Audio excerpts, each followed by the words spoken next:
Ua nui a kea ko Merata Mita ike a makaukau ma ko oihana hoʻopuka ki ia kiwi mai ke kukalanu hou a i ka luna kuhi ana a pei a pu ka lilo ana I ha meʻe mana kiʻi. I have watched this man murder my cousin.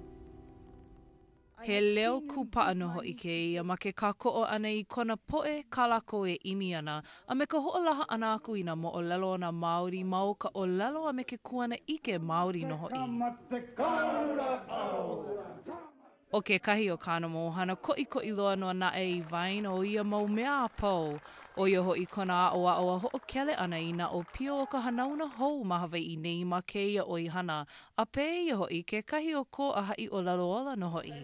She pushed all of us to tell our stories and to not be afraid to tell our stories.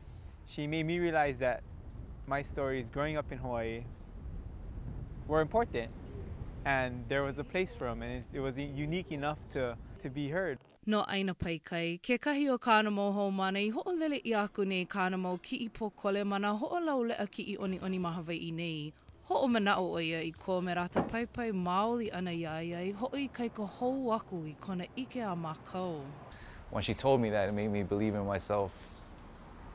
It gave me confidence. E hao maoli I ana no o ia e kānamo hou mana a kā ike lako no ko lako kule ana I ko hoʻomau a hoʻomohala I ka Merata hoʻoilina I waiho mai ai.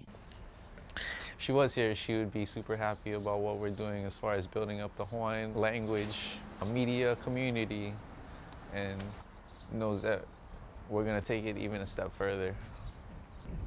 I think she'd be really, really happy. I think she'd be encouraged.